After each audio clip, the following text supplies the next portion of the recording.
Hello, dear ones. We are in America are in such trying times. It seems like storms and difficulties are exploding everywhere. We have the tornado that just took place in Mississippi. 25 people, as I understand, were killed. And then the following day, the shootings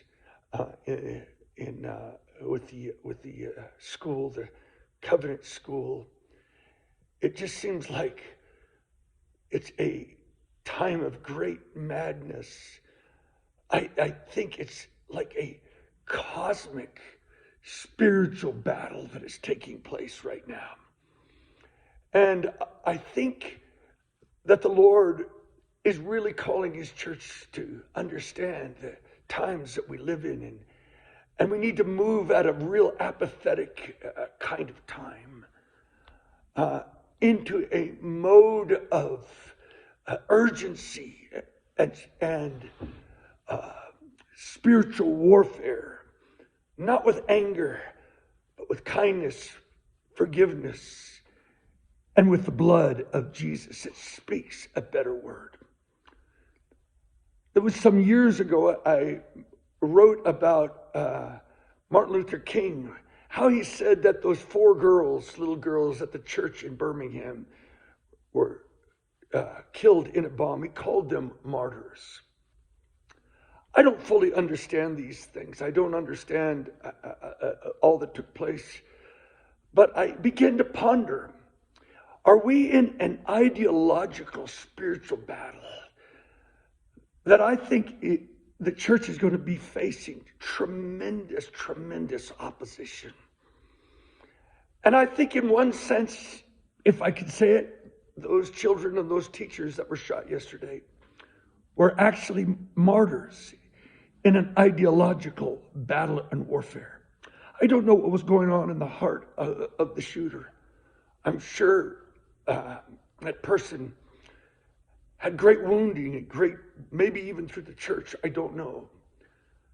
But I know this, that there is great conflict in the heavens, and our response cannot be ideological rage, but it always has to be, Father, forgive, for they know not what they do.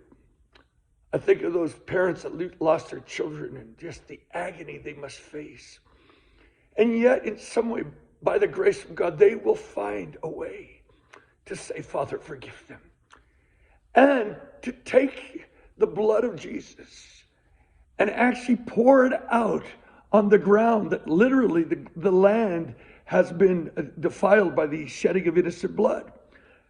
And there's atonement for that land, the blood of Jesus. I hope you understand what I'm saying, but I feel we're only going to see an increasing coming of the tornadoes, natural earth explosions. I wrote years ago in Digging the Wells of Revival on the coming tornadoes, and how in this dream we were diving, intercepting tornadoes, and it was like there was nothing had ever been seen like this before. And as we dove in the last minute to intercept these tornadoes, suddenly the tornadoes of water began to come out of the ground, and it was the waters of revival. I feel we're in a day that the intercessors of America and the church must be diving to intercept the tornadoes of spiritual battle, powers of darkness arrayed. Not only that, even the judgments of the Lord, who promised, because you did not hate bloodshed, bloodshed will pursue you. That there are things coming because the church has opened its heart. It's opened the doors with silence on the issues of the shedding of innocent blood and these things. And I believe we're in a time where the blood of Jesus is going to be our only answer. This is why this year's Passover, I believe, is so significant. Chuck Pierce's word that this Passover will be very significant. Well, where there are coming shakings, judgments, a natural upheaval, spiritual battle, it is the blood. When it's applied to the doorposts, when it's applied to our families, Is there not a Passover for America? I believe there is.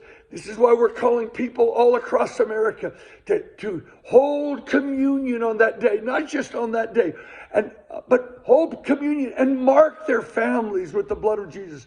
Mark their cities. I see a multiplication of the honoring of the blood, and where the blood is honored, God is going to raise up, according to the dreams we've seen, sheep cities and goat cities of those who do not understand the power of the blood, a blood that is speaking better.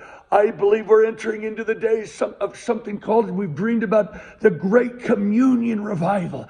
People are going to get saved because the blood is beginning to be unveiling. The veil will be taken off their eyes, and they will behold the blockbuster of the love of Jesus and the body of blood of Jesus. Behold the Lamb. So brothers and sisters, in these days, let's not sleep. Let's be aware of what's taking place. Let's urgently intercede. Let's cry out to God for mercy for this land. And those who wound us and those who would persecute us, we would say, Father, forgive them. And I believe the days are coming, even when Saul was persecuting the church fresh out of the revelation of Jesus. Pray for those who hurt you. Bless your enemies. Pray for those who are against you. I believe the church was praying for Saul. And when they prayed for Saul, suddenly a blinding light, and he became the great apostle. I believe apostles are coming out of the great persecution of the church in these days. They will have a revelation of Jesus, and they will lead their own communities in such an awakening of love and power. These are the days, brothers and sisters. Let's not be overwhelmed with the darkness. Let's dare to believe there is a hope, and that hope is because Jesus has shed his blood, and a blood speaks a better word.